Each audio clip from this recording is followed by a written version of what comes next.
Hello friends, जैसे ही आपके पास ये वीडियो पहुंचेगी सन 2025 शुरू हो चुका होगा और सबसे पहले मैं आपको नए साल की मुबारक देना चाहता हूं कि wish U A happy new year. और भगवान से भी ये प्रार्थना करते हैं कि आने वाला साल आप सबके लिए ढेर सारी खुशियां और कामयाबियां लेके आए। तो ज़्यादा समय ना लेते हुए हम आज फ्यूचर इंडेफिनिट टेंस की बात करेंगे कि फ्यूचर इंडेफिनिट टेंस क्या होता है, इसको बनाने के क्या नियम हैं और एग्जाम्पल्स के द्वारा भी इसको समझाएंगे। तो चलिए स्लाइड्स के माध्यम से आप पढ़ते भी रहिए और समझते भी रहिए कि फ्यूचर इंडेफिनिट टेंस क्या होता है। फ्यूचर इंडेफिनिट टेंस ये वो टेंस है जिसको हम ये कह सकते हैं कि भविष्य अनिश्चित काल, और इसका उपयोग उन क्रियाओं का वर्णन करने के लिए किया जाता है जो भविष्य में किसी समय घटित होंगी। इसकी जो पहचान है वो है कि वाक्य के अंत में गा, गे, गी लगा होता है। और जो साधारण वाक्य बनाने का नियम है वो इस प्रकार है: subject plus helping verb plus verb की first form plus object plus etcetera. इसके जो हेल्पिंग वर्ब हैं वो हैं विल और शैल। शैल सामान्यतः आई और वी के साथ लगता है, और जो विल है वो सभी व्यक्तियों जैसे I, we, they, you, he, she, it के साथ सामान्य रूप से लगता है। स्लाइड के ऊपर जो FIT लिखा है इसका मतलब है फ्यूचर इंडेफिनिट टेंस। ये कुछ एक एग्जांपल्स हैं, जैसे वह कल बाजार जाएगी, she will go to the market tomorrow. वे अगले हफ्ते पिकनिक पर जाएंगे, they will go on a picnic next week. वह जल्द ही परीक्षा पास कर लेगा, he will pass the exam soon. हम अगले साल विदेश यात्रा करेंगे, we will travel abroad next year. तुम आज रात फिल्म देखोगे, you will watch a movie tonight. बच्चे पार्क में खेलेंगे, the children will play in the park. मैं अगले महीने नई नौकरी शुरू करूंगा, I will start a new job next month. Negative अर्थात नकारात्मक वाक्य, इनकी पहचान भी वैसे ही है कि वाक्य के अंत में गा, गे, गी लगा होता है, लेकिन वाक्य के बीच में नहीं लगा होता है। जो नकारात्मक वाक्य बनाने का नियम है वो इस प्रकार है कि सब्जेक्ट प्लस हेल्पिंग वर्ब जो कि विल और या shall plus not plus verb की first form plus object plus etcetera. उदाहरण के लिए, वह फुटबॉल नहीं खेलेगा, he will not play the football. इसके हेल्पिंग वर्ब्स हैं विल या शैल। शैल सामान्यतः आई और वी के साथ लगता है, और विल सभी व्यक्तियों I, we, they, you, he, she, it के साथ सामान्य रूप से लगता है। इसके कुछ एक एग्जाम्पल्स आपको स्लाइड में दिखेंगे। वह इस वर्ष संगीत नहीं सीखेगा, he will not learn music this year. मैं अगले सप्ताह यात्रा पर नहीं जाऊंगा, I will not go on a trip next week. वह कल स्कूल नहीं जाएगी, she will not go to school tomorrow. हम छुट्टियों में गांव नहीं जाएंगे, we will not go to the village during the holidays. तुम समय पर घर नहीं पहुंचोगे, you will not reach home on time. बच्चे सुबह जल्दी नहीं उठेंगे, the children will not wake up early in the morning. वह आज रात खाना नहीं बनाएगी, she will not cook dinner tonight. वे अगले महीने परीक्षा की तैयारी नहीं करेंगे, they will not prepare for the exam next month. Interrogative type 1 की अब हम बात करते हैं। जैसा कि हम हर बार इस बात पर जोर देते हैं कि प्रश्नवाचक वाक्य दो प्रकार के होते हैं। नंबर 1, जो वाक्य क्या से शुरू होते हैं उनको इंग्लिश में वाक्य बनाते समय हेल्पिंग वर्ब से शुरू करते हैं। इसमें हेल्पिंग वर्ब विल और शैल का प्रयोग होता है और वर्ब की फर्स्ट फॉर्म लगती है। इसको जो बनाने का नियम है वो इस प्रकार है कि helping verb plus subject plus verb की फर्स्ट फॉर्म प्लस ऑब्जेक्ट। इसके कुछ एक एग्जांपल्स हैं। शैल आई प्ले, इसका अर्थ है क्या मैं खेलूंगा। क्या तुम आओगे, विल यू कम। क्या वे स्कूल जाएंगे, will they go to school. क्या हम एक गीत गाएंगे, shall we sing a song. Future indefinite tense, इसकी इस स्लाइड में हम आपको दिखा रहे हैं कि कुछ एक सेंटेंसेस वाक्य जो हमने नेगेटिव और इंटेरोगेटिव टाइप 1 को मिक्स करके बनाए हैं। इसमें प्रश्नवाचक टाइप 1 भी होंगे और साथ में नेगेटिव भी होंगे। वो क्या हम कल बाजार नहीं जाएंगे, shall we not go to the market tomorrow. क्या हम अगले हफ्ते पिकनिक पर नहीं जाएंगे, shall we not go on a picnic next week. क्या हम अगले महीने नया प्रोजेक्ट शुरू नहीं करेंगे, shall we not start a new project next month. क्या हम जल्द ही परीक्षा की तैयारी नहीं करेंगे, shall we not prepare for the exam soon. क्या हम अगले साल विदेश यात्रा नहीं करेंगे, shall we not travel abroad next year. क्या हम आज रात फिल्म नहीं देखेंगे, shall we not watch a movie tonight. क्या हम पार्क में नहीं खेलेंगे, shall we not play in the park. Future indefinite tense कुछ एग्जांपल्स इंटेरोगेटिव टाइप 1 के। क्या तुम कल पार्टी में जाओगे, will you go to the party tomorrow. क्या वह अगले सप्ताह अपने दोस्त से मिलेगी, will she meet her friend next week. क्या हम इस रविवार को पिकनिक पर जाएंगे, shall we go for a picnic this Sunday. क्या वह अगले साल अपनी पढ़ाई पूरी करेगा, will he complete his studies next year. क्या तुम इस सप्ताहांत फिल्म देखने जाओगे, will you go to watch a movie this weekend. क्या बच्चे गर्मियों में तैराकी सीखेंगे, will the children learn swimming in the summer. दोस्तों याद रखना है, इसमें आपने हमेशा वाक्य के अंत में साइन ऑफ इंटेरोगेशन अवश्य लगाना है, तभी ये वाक्य पूर्ण माना जाता है।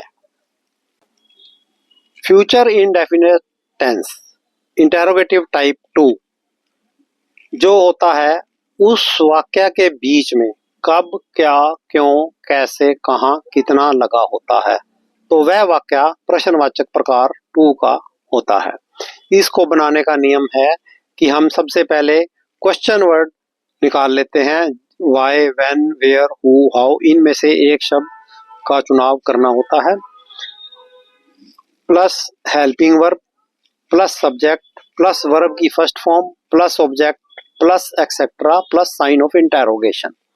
इसके जो हेल्पिंग वर्ब्स हैं वो हैं विल और शैल।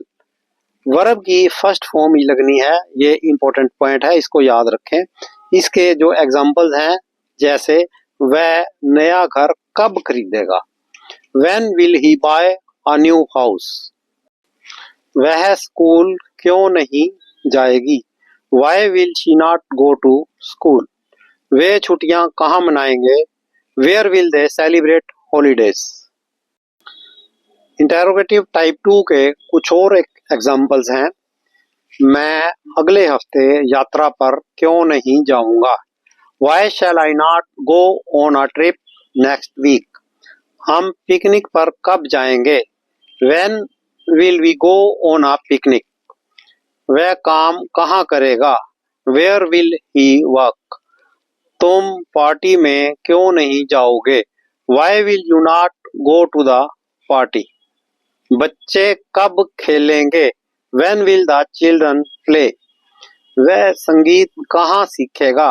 Where will he learn music? हम विदेश यात्रा क्यों नहीं करेंगे? Why will we not travel abroad? वह परीक्षा कब पास करेगा? When will he pass the exam? Interrogative type 2 के कुछ और एग्जाम्पल्स के साथ हम इस टेंस को और अच्छी तरह समझते हैं। आप भी इसका ज़्यादा से ज़्यादा अभ्यास करेंगे तो आपके टेंसेस के ऊपर बहुत अच्छी पकड़ बन जाएगी। एग्जाम्पल्स और हैं, तुम समय पर घर क्यों नहीं पहुंचोगे? Why will you not reach home on time? वह नया व्यवसाय कहाँ शुरू करेगी? Where will she start a new business? बच्चे पार्क में क्यों नहीं खेलेंगे? Why will the children not play in the park? वे अगली परियोजना कब शुरू करेंगे? When will they start the new project? हम क्रिकेट कहाँ खेलेंगे? Where will we play cricket? वह खाना क्यों नहीं बनाएगी? Why will she not cook dinner? तुम फिल्म देखने कब जाओगे? When will you go to watch a movie? तो दोस्तों, हमेशा की तरह अब हम बात करते हैं आपकी जनरल नॉलेज के लिए ग्रीन कार्ड में दिए गए कुछ विचारों की। इसमें आज हमने चिकित्सा विज्ञान से दो शब्द निकाले हैं। पहला है थेरेपी और दूसरा है पैथी। थेरेपी को समझते हैं कि ये क्या होती है। Therapy refers to the treatment of physical और mental health conditions using various methods including medication, surgery, exercise, psychological counselling and other interventions. यानी कि थेरेपी शारीरिक या मानसिक स्वास्थ्य स्थितियों के उपचार को संदर्भित करती है, जिसमें विभिन्न तरीकों का उपयोग शामिल है, जैसे दवा, सर्जरी, व्यायाम, मनोवैज्ञानिक परामर्श और अन्य हस्तक्षेप। एग्जाम्पल जो हैं इसके, physical therapy, treatment to improve physical function and mobility, शारीरिक कार्य और गतिशीलता में सुधार करने के लिए उपचार। Physiotherapy, treatment of mental health issues through counselling and psychological techniques, यानी कि परामर्श और मनोवैज्ञानिक तकनीकों के माध्यम से मानसिक स्वास्थ्य समस्याओं का उपचार। दोस्तों, अभी हमने थेरेपी के बारे में बात की है, तो इसका अर्थ है कि चिकित्सा या उपचार, उसको हम थेरेपी कहते हैं। अब आगे चलते हैं हम पैथी। दोनों का आपने अंतर समझना है। जो पैथी है ये है methods of treating diseases. The pathy refers to a specific system or method of treating diseases or medical condition. The term is often used to denote various medical systems or approaches to treatment. यानी pathy किसी विशेष प्रणाली या बीमारी या चिकित्सा स्थितियों में उपचार के तरीके को संदर्भित करता है। यह शब्द अक्सर विभिन्न चिकित्सा प्रणालियां या उपचार के दृष्टिकोणों को दर्शाने के लिए उपयोग किया जाता है। इसके एग्जाम्पल्स हैं, जैसे एलोपैथी, ये conventional medical treatment using drugs and surgery, दवाओं और सर्जरी का उपयोग करके पारंपरिक चिकित्सा उपचार। होम्योपैथी में alternative medicines using highly diluted substances to trigger the body's healing response. दोस्तों, अब हम बात करते हैं जी पैथी कितने तरह की होती है। एक होती है फिजिकल थेरेपी, शारीरिक चिकित्सा। दूसरी है जिसका नाम है साइकोथेरेपी, जिसको हम मनोचिकित्सा कहते हैं। मनोवैज्ञानिक इसको यूज करके अपने मरीजों का इलाज करते हैं। एक है हाइड्रोथेरेपी, जल चिकित्सा। कुछ एक डॉक्टर्स जल चिकित्सा का भी प्रयोग करते हैं और अपने मरीजों को ठीक करते हैं। आगे है अरोमा थेरेपी यानी सुगंध चिकित्सा, म्यूजिक थेरेपी, संगीत चिकित्सा, एलोपैथी। ये तो सबको मालूम ही है कि जैसे हम इंग्लिश दवाइयाँ जो होती हैं, इंग्लिश मेडिसिन होते हैं, तो वो एलोपैथी की श्रेणी में आती हैं। फिर आती है होम्योपैथी, फिर आयुर्वेदा जो भारत का ही एक हिस्सा है, और ये हम जड़ी बूटियों से जो दवाइयाँ तैयार करते हैं उनको आयुर्वेद और यूनानी दवाइयां भी जड़ी बूटियों से तैयार होती हैं। एक चिकित्सा एक्यूपंक्चर है। इसमें शरीर के कुछ हिस्सों में बारीक बारीक सुइयां लगाकर भी इलाज करते हैं। और एक है एक्यूप्रेशर। इसमें शरीर की विभिन्न पॉइंट्स को कई चीजों से दबा रोगी का उपचार किया जाता है। तो ये स्टूडेंट्स के लिए जानकारी बहुत महत्वपूर्ण रहने वाली है कि हमें पैथीज का नाम भी पता हो जाए और ये किस तरह से इलाज करते हैं डॉक्टर अपने मरीज का, और हमें कौन सी पैथी पे कोई रिकमेंड करता है तो हमें उस तरफ जाना होता है। तो आपके ज्ञान के लिए ये हमने पैथीज का नाम भी समझाया है। आप कृपया इसको याद रखें और आने वाले समय में यारी सारी चीजें आपके काम आएंगी। तो दोस्तों, हमेशा की तरह हम अब येलो कार्ड की बात करते हैं, जिसमें कि आप कुछ कंफ्यूजिंग वर्ड्स की बात करते हैं और ऐसे वर्ड्स जिनके स्पेलिंग सेम होते हैं लेकिन अर्थ अलग होता है या स्पेलिंग में भी थोड़ा बहुत ऊपर नीचे होता है। जैसे है फ्लोर। फ्लोर मैंने फर्श। इसका हम वाक्य में प्रयोग करते हैं, वह फर्श साफ करता है। ही क्लीन्स द फ्लोर। दूसरा है फ्लोर, FLOUR, यानी कि आटा। वह आटा गूंथती है। She kneads the dough. Sell. Sell का मतलब है कोठरी या कोशिका। वे उसे कोठरी में बंद करते हैं। They lock him in a cell. दूसरा है सेल, जिसका अर्थ है बेचना। वह अपनी पुरानी किताबें बेचता है। He sells his old books. अगला शब्द है डाई, जिसका अर्थ है मौत या मृत्यु। बूढ़ा आदमी मरता है। The old man dies. अगला शब्द है डाई, DYE। इसका अर्थ है रंग से रंगना। वह कपड़े रंगता है। He dyes the clothes. फिर अगला शब्द है प्लेन। इसके स्पेलिंग है PLAIN, यानी कि सादा या समतल। उसने अपने चित्र बनाने के लिए साधारण कागज का उपयोग किया। She used plain paper to draw her pictures.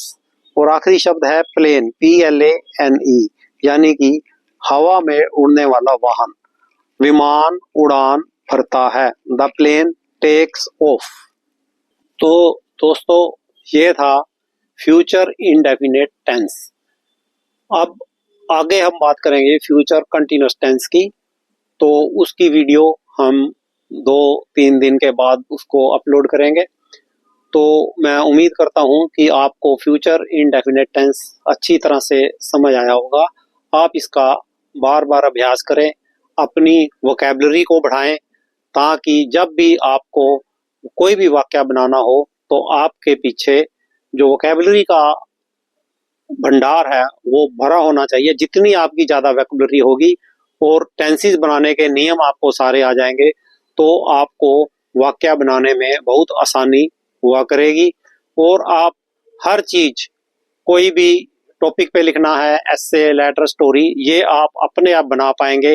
तो आपको कभी भी रट्टे मारने की जरूरत नहीं पड़ेगी। इसलिए बार बार टेंसेस की वीडियोस को देखिए और अपनी पकड़ इनके ऊपर जितनी ज्यादा से ज्यादा हो सके मजबूत करिए। हमारा जो चैनल है मेगालाइट ABC TV, इसकी शॉर्ट्स भी आती हैं जिसमें हम जीके के क्वेश्चन पूछते हैं और अगली वीडियोस में उनके आंसर भी देते हैं। तो आप मेगालाइट ABC TV को सब्सक्राइब करें और अपने दोस्तों के साथ ज्यादा से ज्यादा शेयर करें, ताकि सभी लोग इसका लाभ ले सकें। Thank you.